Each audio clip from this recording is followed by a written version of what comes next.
Hello and welcome back to the channel. If you're new here, my name is Alana and I live in my 2006 Honda Accord. If you're curious about how I do that, I will link my full car tour in the cards here.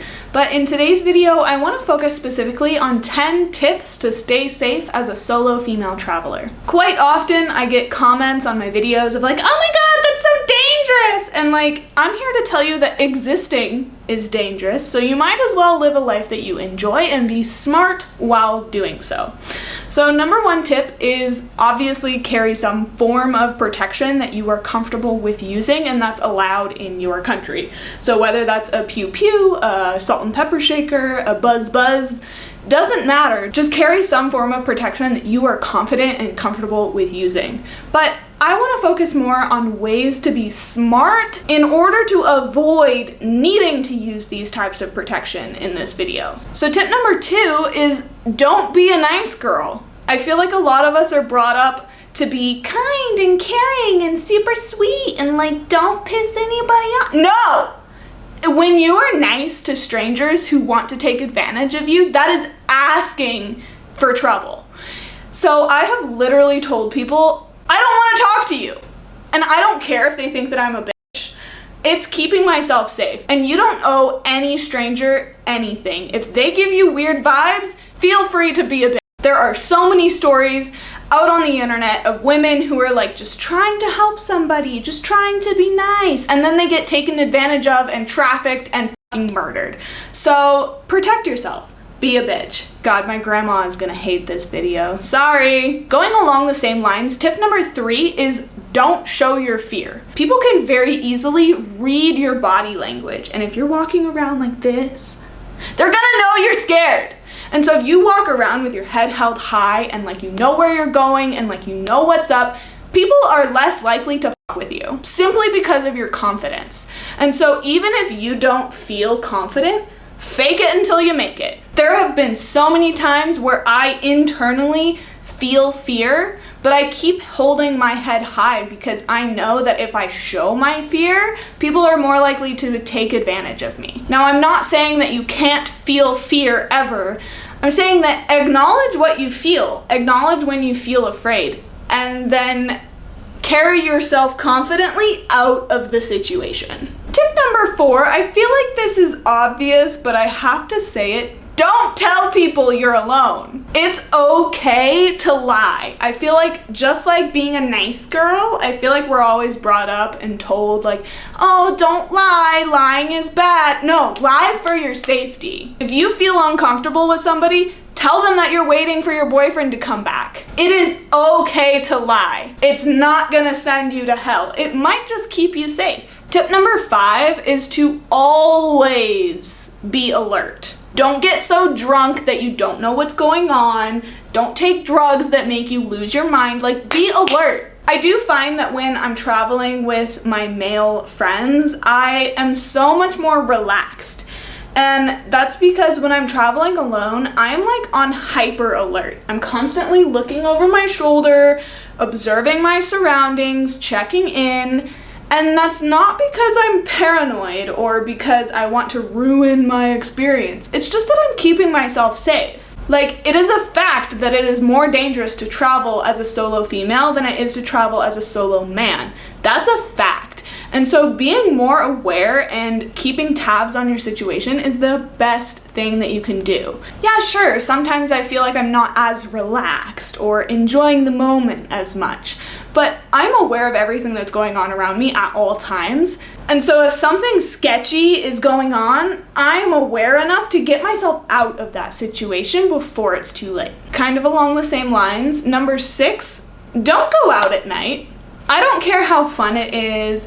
I don't care if you want to meet people at the bar. Don't do it. If you want to stay safe, don't go out at night. I follow this rule when I'm traveling abroad. I follow this rule when I'm traveling alone in my car in the United States. It doesn't matter.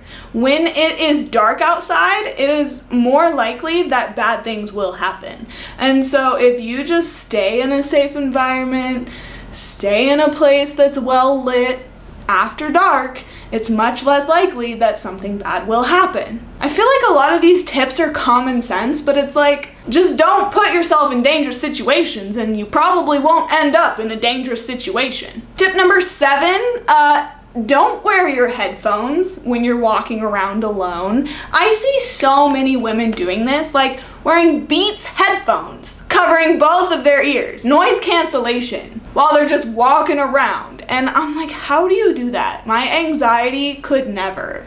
Kind of similar to the tip of always being aware of your environment, being aware includes not only your sight, but all 5 of your senses. So if you're closing off one of your senses, you are so much more likely to get into a dangerous situation. Now, sometimes I do walk around with like one earbud in one ear, but I always have that sense available. Tip number 8 is to always share your location with a trusted family member or a trusted friend.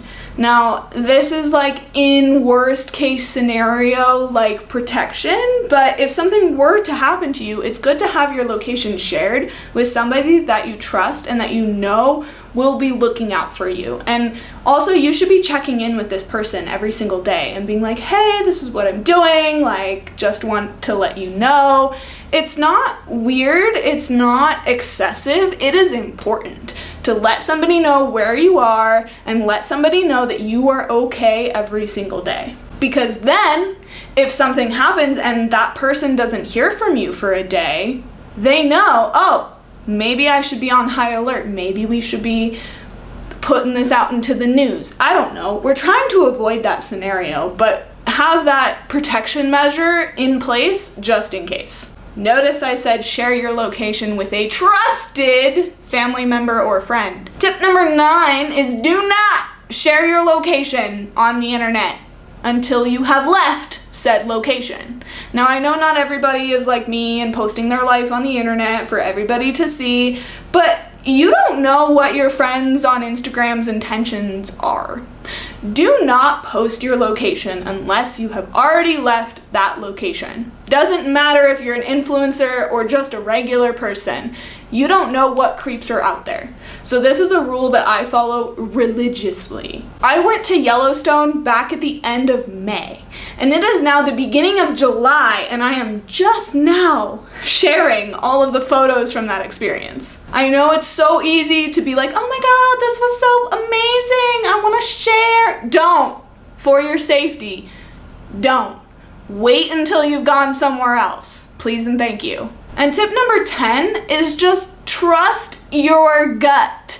I think a lot of times society conditions us to not trust ourselves or not believe in ourselves because we think, oh, I'm just being dramatic or I'm just overthinking. No, like your gut is smart. Your gut is connected to your brain. And if you have a weird feeling about a situation, about a person, it doesn't matter what it is. Remove yourself from it. Trust your gut and keep yourself safe, because honestly, I think that your gut and your intuition is your best protector as long as you know how to listen to it. Now, if you're sitting there thinking, Alana, I am so disconnected from my body and myself that I don't even know what my intuition feels like. Well, let me introduce you to the practice of yoga. This is honestly how I have been able to be more in tune with my intuition, is taking time out of my day to be in my body, notice how it feels to be in my body. And I can honestly say that my yoga practice has helped me become more in tune with my body than anything else. If you want to learn how to use yoga to improve your mental health as well as improve your connection to yourself, be sure to check out the Mind on Yoga Academy. This is a place that I have created to teach you guys the scientific research as well as the philosophy behind why yoga is so beneficial for your mental health. And one of the reasons that yoga is so beneficial for your mental health is because it helps reconnect you with your body. A lot of times people get so stuck in their mind that they don't even know what their body feels like or what their intuition is telling them. But by practicing yoga, you can begin to tune into to that. So if you're interested, that link will be down in the description. But if you stayed until the end of this video, I'm grateful for you. If you enjoyed this video, be sure to show me with your thumbs and let me know down in the comments, what do you do to stay safe as a solo female traveler? I think a lot of times the world tries to convince us that the world is too scary and that you can't travel alone as a female, but I am here to tell you that it is possible to travel safely and smartly as a solo female traveler. If you haven't already, be sure to subscribe down below so that you don't miss the next solo female adventures of mine, and I hope to see you again in my next video. Bye guys!